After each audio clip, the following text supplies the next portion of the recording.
Happy New Comic Book Day, webheads, guys!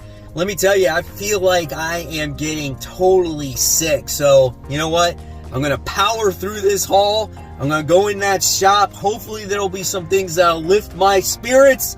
And I'm going to share it with you guys. Hopefully you guys find the stuff you're looking for. I'll see you in a second.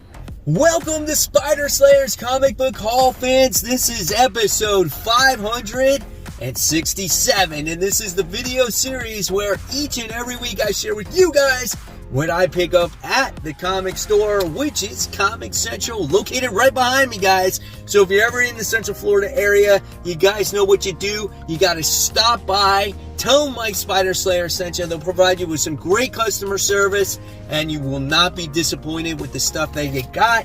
So, guys, here we go. I am feeling absolutely horrible, but I am going to push through this bad boy because I scored big today. Big, I feel like. All right. So here we go. Mysterious Black Bag. We got two of them. We got one with the comics inside. So we got that one. And then we got something else in another one. And we're going to start with that one right away. So here we go, guys. I saw this book and I was like, dude, this is a no-brainer for me. Here we go. Are you guys ready? Omega Man issue 3, the first Lobo. This is an awesome DC comic to have right now because there's all this talk with Lobo hitting the big screen, and I was like, I have to buy this no matter what the grade is, right? And I don't own many DC comic slabs. I own a lot more Marvel ones, so this probably only makes like my second, but I saw this, I'm like, man, I'm getting it. So here we go. The grade on this one is a 9.2. That's not so shabby. White pages, guys. White page, 9.2. Roger Silver story, Keith Giffen and Mike Del Carlo cover art, first appearance of Lobo. This is a score. I mean, this is big. I like this one. This book has only to go up, I think, in my opinion. And Lobo looks so funny on this cover, dude. Oh my gosh. I am pumped that I wound up getting this book. So great stuff here. Omega Man issue 3, first appearance of Lobo. Oh man, that's a good one. All right. So now that you cared about that and don't care probably about all the other comics, here we go. We're going to get into the mysterious black bag of new comic books this week. And I think it was a decent week for comics. Of course, it's always a solid stack of books, right? But here we go. We're going to kick off this first one with the Nightwing 100th anniversary issue. This is the main cover of the book. Really nice looking cover, as we do get to see all of the heroes that is associated with Nightwing. And, you know, what can you expect from this book? I don't know. I don't know how it's going to progress the main story, how it's going to celebrate the character, but I am definitely looking forward to this story. And from what I heard inside the shop, they told me that this is a very emotional book at times, and I like that because Tom Taylor is an emotional writer. So looking forward to Nightwing issue 100. So with that wound up coming a couple of the variants. I like this one here with the big 100 in the background. And then we wind up getting the acetate cover, which is really nice as well. And when you open it up, you have him with Barber there, taking off the mask. That is cool, man. I love that. Great looking cover there. All right, so now let's continue forward. We have a little bit more DC here.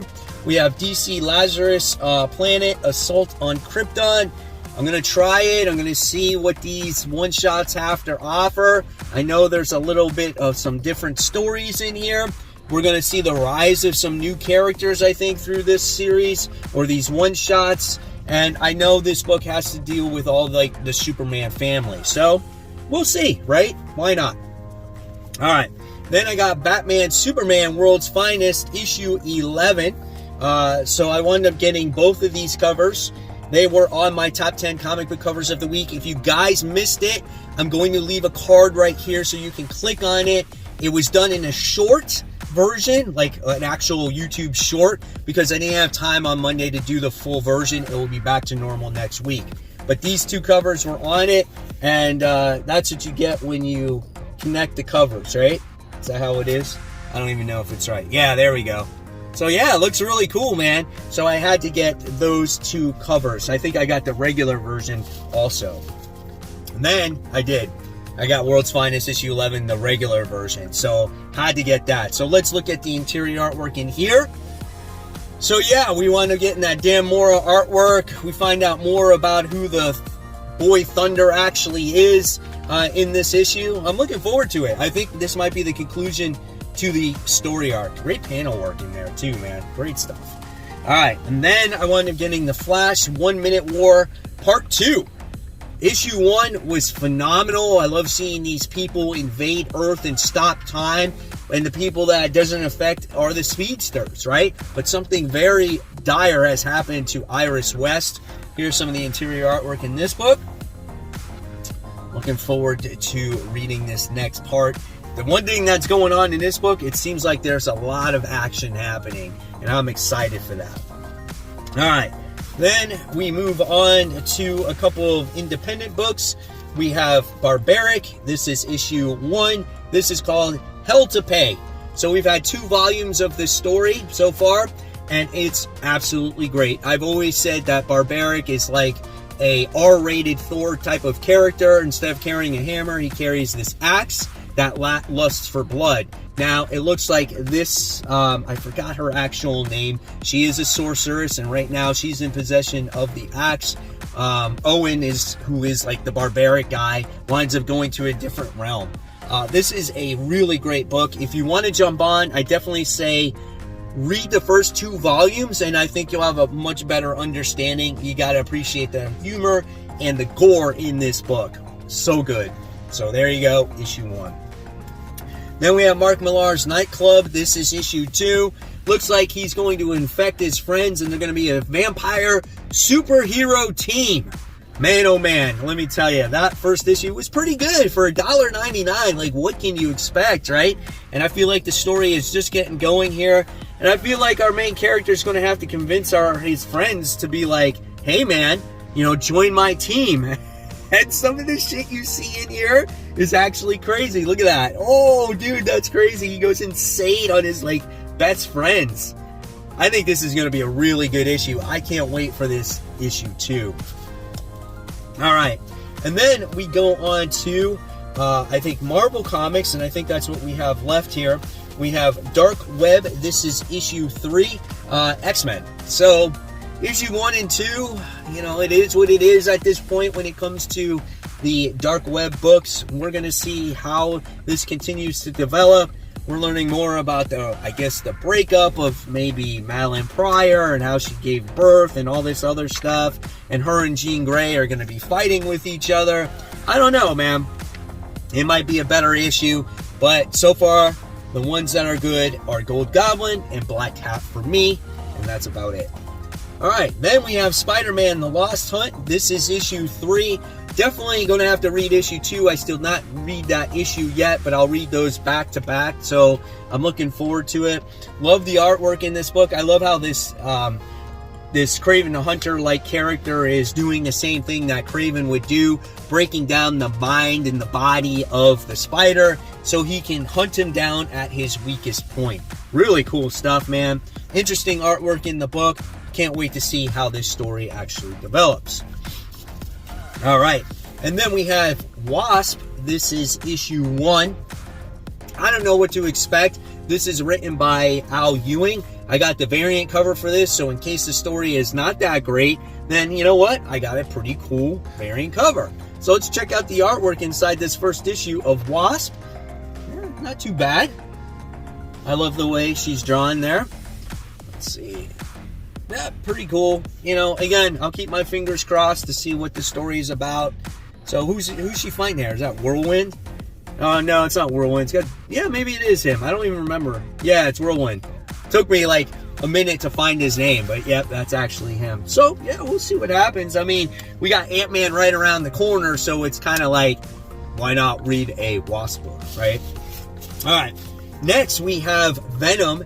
This is issue 15, the variant cover. Same thing. This was on my top 10 comic book covers of the week. Again, make sure you vote. This was my number one. Look at that cover. It's absolutely sick. That is Codex, who is actually Dylan Brock stabbing his father's head through his sword. Like, that's sick, dude. That's insane. And I don't think this continues through the dark web anymore. No, it actually continues through the main story at this point. So I'm looking forward to that now. Yeah, it does. It's no more dark web tie-in stuff. So looking forward to that one as well. We got a variant edition of Venom. This is an homage cover to that Amazing Spider-Man cover. That is absolutely awesome. Too bad it wasn't foil. That would make it even better, but really nice looking cover of that original issue. I wish I remember what issue that was. Alright. Then we got Strange, Master of the Mystic Arts. This is issue 10 of the series. Hopefully this issue picks up. The last issue was super boring as we're learning about the Blasphemy Cartel. But when you open up this book, it does look like things pick up. And we wind up getting Clea doing some kick-ass battle. And that's what made this book so good, is Clea herself. So if she continues to shine in this series, then I think this book is going to be awesome. But I think someone told me that this book is ending soon. I'm not 100% sure. If it is, though, let me know in the comment section below. Alright, another one of my favorite books this year is Punisher issue 9. Looks like Frank Castle is going to be doing battle against the God of War. Here's some of the interior artwork right here. And what's going to happen when this whole story is done? You know, looks like we get some more flashbacks when it comes to Frank Castle when he was younger. And then what's going to happen with his wife, Maria? Because she's starting to remember things in her past as well. And it looks like Black Widow is in this issue too. So yeah, man, great stuff here. Can't wait for the next issue of Punisher. Then we have Invincible Iron Man issue 2. I didn't get any of the other covers except for this variant cover, as this has the Hall of Armors in it, and this has like what, the Hulkbuster armor in there. So when you start piecing them together, right, you'll have all of the armors in a huge spread. And I think that's pretty cool, because one of the reasons why I loved Iron Man to begin with was all the different Mark armors that he has, right? In this issue, it looks like he's going to be doing battle against Ironheart, Riri Williams. We don't know why, but, you know, Tony Stark is at his lowest point. People are tired of seeing him broken down like this. Hopefully this series will actually pick him back up. But there's some kind of assassin that's going after him that wants him dead. So we'll see what issue 2 has to offer and the direction this book continues to go. Alright, just showing this out there. I put this on my FOC. I Hate Fairyland issue 3. I actually do hate Fairyland. I'm not a fan of it. I'll probably wind up selling the series when I'm done with it. But if you love this fantasy style, over-the-top humor, this is what you can expect from Scotty Young here. And just not for me. That's all I can say. I mean, it's just over the top, right? So there you go. I Hate Fairyland issue 3. Then we have the Return of the Hulk. This is issue 11. Really curious to see what Ryan Ottley does with this, the ending of this story arc. I think he has got one more issue to go after this. I'm not 100% sure, but I love his drawing, and you know, it's sad that this book had to end this way, but I understand the situation that Donny Cates is going through, and I'm really curious to see where the Hulk is going to go from here, how the next writer is going to take it over, and what they're going to do different with the character. So there we go, Hulk issue 11. Alright. Oh my gosh, I am tired. Alright, so here we go. Deadpool issue 3. This book is great. I love how there's this symbiote inside of his body growing. He's grown some like additional arms. He was hired to assassinate Dr. Octopus in this issue. He was supposed to team up with this woman, and he totally forgot. It's just insane. And the humor in this book is good, and it's not like over the top and it's not always in your face, which I can appreciate. It seems like it's done in the right places, right? And also, by the time we got to the end of the last issue, we basically saw Deadpool dying on the table. So this female that he's been interacting with, I guess, brings him back to life, basically, if that's possible, because Deadpool doesn't really die.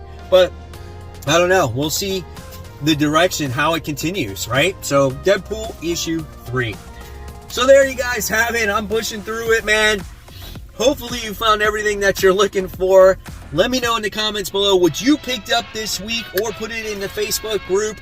And of course, guys, as always, hopefully you had a great comic book day. I'll leave you more content right here. My top 10 most anticipated comics. And guys, keep buying, keep collecting, but always read those comics. Happy new comic book day once again. Enjoy those books, guys.